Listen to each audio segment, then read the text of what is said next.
بے شک اللہ تعالیٰ لطیف اور باخبر ہے۔ ان المسلمین والمسلمات والمؤمنین والمؤمنات والقانتین والقانتات، بے شک اسلام لانے والے مرد اور اسلام لانے والی عورتیں، مومن مرد اور مومن عورتیں، مطیع فرمان مرد اور مطیع فرمان عورتیں، راست باز مرد اور راست باز عورتیں، اللہ کے آگے جھکنے والے مرد اور اللہ کے آگے جھکنے والی عورتیں، والخاشعین والخاشعات، اور صدقہ دینے والے مرد اور صدقہ دینے والی عورتیں، اور روزے رکھنے والے مرد اور روزے رکھنے والی عورتیں، اور اپنی شرمگاہوں کی حفاظت کرنے والے مرد اور حفاظت کرنے والی عورتیں، اور اللہ کو کثرت سے یاد کرنے والے مرد اور یاد کرنے والی عورتیں۔ اللہ نے ان کے لیے مغفرت اور بڑا اجر مہیا کر رکھا ہے۔ اللہ نے ساتھ ساتھ مردوں کے ساتھ ساتھ عورتوں کا بھی ذکر کیا کہ یہ جو کام کریں گے، اللہ نے ان کے لیے ایک تو مغفرت کا وعدہ کیا ہے اور ایک ان کے لیے اجر عظیم ہے۔ وَمَا كَانَ لِمُؤْمِنٍ وَلَا مُؤْمِنَةٍ اذا قضى الله ورسوله امرا ان يكون لهم الخيرة من امرهم، کسی مومن مرد اور کسی مومن عورت کو یہ حق نہیں ہے کہ جب اللہ اور اس کا رسول کسی معاملے کا فیصلہ کر دے تو پھر اسے اپنے اس معاملے میں خود فیصلہ کرنے کا اختیار حاصل رہے، اور جو کوئی اللہ اور اس کے رسول کی نافرمانی کرے تو وہ سری گمراہی میں پڑ گیا۔ یہ آیت تو اس وقت نازل ہوئی تھی جب حضرت زید کے ساتھ نبی صلی اللہ علیہ وسلم نے حضرت زینب کے نکاح کا ارادہ کیا تھا، جو آپ کی پھوپھی ذات تھیں اور ظاہر خاندان قریش میں سے تھیں۔ تو آپ نے جب ان کا رشتہ مانگا تو ان کے بھائیوں کو تھوڑا سا تعامل ہوا، جس پہ اللہ تعالیٰ نے یہ آیت نازل کی کہ جب اللہ کا رسول ایک بات کا فیصلہ کر لے، اللہ اور اس کا رسول جس معاملے کا جس بات کا ایک ارادہ کر لے، پھر کسی مرد اور عورت کو یہ اختیار نہیں رہتا کہ وہ اس کو نہ مانے۔ اسی آیت کو اگر آج ہم اپنے اوپر لاگو کر کے دیکھیں تو ہمارے سامنے کتنے اللہ اور اس کے رسول کے احکامات آتے ہیں اور ہم ان کو چھوڑ کر اپنی مرضی چلاتے ہیں، تو پھر اس آیت پہ عمل کیسے ہوگا ہمارا؟ اے نبی، یاد کرو وہ موقع جب تم اس شخص سے کہہ رہے تھے جس پر اللہ نے اور تم نے احسان کیا تھا کہ اپنی بیوی کو نہ چھوڑ اور اللہ سے ڈر۔ اس وقت تم اپنے دل میں وہ بات چھپائے ہوئے تھے جسے اللہ کھولنا چاہتا تھا، تم لوگوں سے ڈر رہے تھے، حالانکہ اللہ اس کا زیادہ حقدار ہے کہ تم اس سے ڈرو۔ یہاں اس شخص سے مراد ہیں حضرت زید بن حارثہ، ایک جگہ تو ان کا نام بھی آیا نا اس صورت میں، تو یہاں پہ نام لیے بغیر کہا گیا ہے، اور اس سے مراد حضرت زید ہیں جو رسول اللہ صلی اللہ علیہ وسلم کے آزاد کردہ غلام اور آپ کے منہ بولے بیٹے تھے، اور ان کی بیوی سے مراد یہاں پہ حضرت زینب ہیں جن کے ساتھ پھر حضور صلی اللہ علیہ وسلم نے حضرت زید کا نکاح کر دیا تھا، آپ کی پھوپھی ذات، اور آپ نے ان کا نکاح زید سے کیا مگر دونوں کا نباہ نہیں ہو رہا تھا۔ حضرت زید ان کو طلاق دینا چاہتے تھے، اس پہ اللہ تعالیٰ نے یہ فرمایا کہ نبی صلی اللہ علیہ وسلم کہہ رہے تھے کہ اپنی بیوی کو نہ چھوڑ، اور جو بات آپ دل میں چھپا رہے تھے وہ بات کیا تھی کہ اللہ کی مرضی تو یہ تھی کہ حضرت زید حضرت زینب کو طلاق دیں، تو رسول اللہ صلی اللہ علیہ وسلم خود ان سے نکاح کر کے عرب کی اس قدیم رسم کو توڑ دیں جس کی روح سے منہ بولے بیٹے کو حقیقی بیٹا سمجھا جاتا تھا۔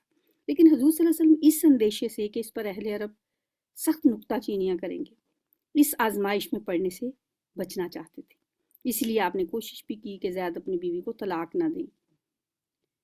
پھر جب زید اس سے اپنی حاجت پوری کر چکا یعنی طلاق دینے کی جو خواہش وہ رکھتے تھے اسے انہوں نے پورا کر دیا، اور اپنی اس متعلقہ بیوی سے ان کا پھر کوئی رشتہ باقی نہ رہا، تو ہم نے اس کا نکاح تم سے کر دیا، نبی صلی اللہ علیہ وسلم سے۔ یعنی یہ جو بات ہے نا، زوجنا کہا، ہم نے اس کا نکاح کر دیا، اس سے پتہ چلتا ہے کہ حضرت زینب کے ساتھ آپ کا نکاح صلی اللہ علیہ وآلہ وسلم آسمانوں پہ ہوا، اللہ نے کیا یہ نکاح، ہم نے نکاح کر دیا تاکہ مومنوں پر اپنے منہ بولے بیٹوں کی بیویوں کے معاملے میں کوئی تنگی نہ رہے، جبکہ وہ ان سے اپنی حاجت پوری کر چکے ہیں اور اللہ کا حکم تو عمل میں آنا ہی چاہیے تھا۔ نبی صلی اللہ علیہ وسلم پر کسی ایسے کام میں کوئی رکاوٹ نہیں ہے جو اللہ نے اس کے لیے مقرر کر دیا ہو، یہی اللہ کی سنت ان سب انبیاء کے معاملے میں رہی ہے جو پہلے گزر چکے ہیں، اور اللہ کا حکم ایک طے شدہ فیصلہ ہوتا ہے۔ یہ اللہ کی سنت ہے ان لوگوں کے لیے جو اللہ کے پیغامات پہنچاتے ہیں اور اسی سے ڈرتے ہیں اور ایک اللہ کے سوا کسی سے نہیں ڈرتے۔ الذین یبلغون رسالات اللہ ویخشونہ ولا یخشون احدا الا اللہ وکفی باللہ حسیبا، اور محاسبہ کرنے کے لیے تو بس اللہ ہی کافی ہے۔ ما کان محمد ابا احد من رجالکم ولکن رسول اللہ وخاتم النبیین وکان اللہ بکل شیء علیما۔ لوگوں، محمد صلی اللہ علیہ وسلم تمہارے مردوں میں سے کسی کے باپ نہیں ہیں مگر وہ اللہ کے رسول اور خاتم النبیین ہیں، اور اللہ ہر چیز کا علم رکھنے والا ہے۔ اس ایک فقرے میں ان تمام اعتراضات کی جڑ کاٹ دی گئی ہے جو مخالفین نبی صلی اللہ علیہ وسلم کے اس نکاح پر کر رہے تھے۔ ان کا پہلا اعتراض یہ تھا کہ آپ نے اپنی بہو سے نکاح کر لیا ہے۔ اس کے جواب میں فرمایا کہ محمد صلی اللہ علیہ وسلم تمہارے مردوں میں سے کسی کے باپ ہی نہیں ہے، تو بہو کہاں سے آ گئی؟ یعنی وہ بیٹا تھا ہی کب کہ اس کی متعلقہ سے نکاح حرام ہوتا۔ دوسرا اعتراض وہ یہ کرتے تھے کہ اگر منہ بولا بیٹا حقیقی بیٹا نہیں ہے تب بھی اس کی چھوڑی ہوئی عورت سے نکاح کر لینا کچھ ضروری تو نہیں تھا۔ اس کے جواب میں فرمایا مگر وہ اللہ کے رسول ہیں، یعنی رسول ہونے کی حیثیت سے ان پہ یہ فرض ہے کہ جس حلال چیز کو تمہاری رسموں نے خواہ حرام کر رکھا ہے اس کے بارے میں تمام تعصبات کا خاتمہ کر دیں اور اس کی حلت کے معاملے میں کسی شک و شبہ کی گنجائش باقی نہ رہے۔ پھر مزید تاکید کے لیے فرمایا اور وہ خاتم النبیین ہیں، یعنی ان کے بعد کوئی رسول تو درکنار کوئی نبی بھی نہیں آنے والا، کہ اگر قانون کی یا معاشرے کی کوئی اصلاح ان کے زمانے میں نہیں ہو سکی تھی تو بعد میں آنے والا نبی پوری کر دے گا۔ لہٰذا یہ اور بھی ضروری ہو گیا تھا کہ اس جاہلیت کی رسم کا خاتمہ آپ خود ہی کریں۔ اس کے بعد مزید زور دیتے ہوئے فرمایا کہ اگر اللہ ہر چیز کا علم رکھنے والا ہے، کہ اللہ ہر چیز کا علم رکھنے والا ہے، یعنی اللہ کو معلوم ہے کہ اس وقت محمد صلی اللہ علیہ وسلم کے ہاتھوں اس جاہلیت کی رسم کو ختم کرانا کیوں ضروری تھا اور ایسا نہ کرنے میں کیا قباحت تھی۔ یا ایھا الذین آمنوا اذکروا اللہ ذکرا کثیرا، اے مومنو اللہ کو کثرت سے یاد کرو اور صبح و شام اس کی تسبیح کرتے رہو۔ وَسَبِّحُوهُ بُكْرَةً وَأَصِيلًا، ہم کتنا عمل کرتے ہیں ان آیتوں پر۔ قرآن تو ہم سن رہے ہیں نا، قرآن سنتے سنتے ہمیں دیکھتے رہنا چاہیے کہ ان میں سے کون کون سی بات ایسی ہے جس پہ ہم عمل کر رہے ہیں اور کون کون سی ہے جس پہ ہم نے ابھی عمل کرنا ہے۔ لکھ لیا کریں، نوٹ کر لیا کریں۔ اب اللہ کا حکم ہے یہ کہ ذکر کرو اللہ کا، کثرت سے ذکر۔ کثرت سے ذکر کیسے ہوگا؟ کہ ہم صبح اٹھیں تو ہمارے دن کا آغاز ہی ذکر سے ہو۔ الحمدللہ الذی احیانا بعد ما اماتنا والیہ النشور، دن کا آغاز ہو گیا نا ذکر سے۔ یہ 1 کلاس سے بھی پہلے یہ دعا یاد کرا دی جاتی ہے بچوں کو، لیکن ان کی عادت نہیں بنائی جاتی، نہ ٹیچرز بناتے ہیں نہ پیرنٹس بناتے ہیں۔ اگر عادت بن جائے تو پھر تو انسان آنکھ کھلے گی تو منہ سے یہی نکلے گا۔ سو کے اٹھنے کی دعا یاد کرنا ہی مقصد نہیں ہے، اس کو عمل میں لانا ہے۔ پھر اس کے بعد ہم اٹھتے ہیں، ذکر کرتے کرتے ہی ہمیں جانا چاہیے، باتھ روم جانے کی دعا پڑھیں، باہر نکلنے کی پڑھیں، کھانا کھائیں تو بسم اللہ، باہر نکلیں تو باہر نکلنے کی دعا، سیڑھیاں چڑھیں تو اللہ اکبر، نیچے چڑھیں تو صبح، تو سارا دن ذکر بن جاتا ہے۔ ذکر کا یہ مطلب نہیں کہ تسبیح لے کے بیٹھے رہیں، دنیا کا کوئی کام نہ کریں۔ وَسَبِّحُوهُ بُكْرَةً وَأَصِيلًا، ہم نے کتنی دفعہ پڑھا کہ کائنات کی ہر چیز تسبیح کرتی ہے اللہ کی، تم اس کی تسبیح کو جانتے نہیں ہو کہ پوری کائنات اگر تسبیح کرتی ہے تو کیا انسان نہیں کرے گا جسے اشرف المخلوقات بنایا گیا؟ ہمیں ہر وقت اللہ کی تسبیح بیان کرتے رہنا چاہیے۔ هو الذی یصلی علیکم وملائکتہ لیخرجکم من الظلمات الی النور وکان بالمؤمنین رحیما۔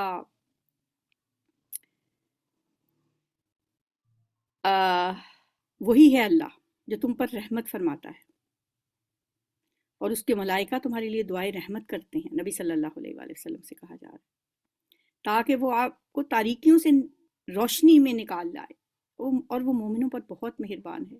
جس روز وہ اس سے ملیں گے ان کا استقبال سلام سے ہوگا، سبحان اللہ، اور ان کے لیے اللہ نے بڑا باعزت اجر فراہم کر رکھا ہے۔ اللہم اجعلنا منہم۔ اے نبی صلی اللہ علیہ وسلم، ہم نے تمہیں بھیجا ہے گواہ بنا کر، بشارت دینے والا اور ڈرانے والا بنا کر، اللہ کی اجازت سے اس کی طرف دعوت دینے والا بنا کر، اور روشن چراغ بنا کر۔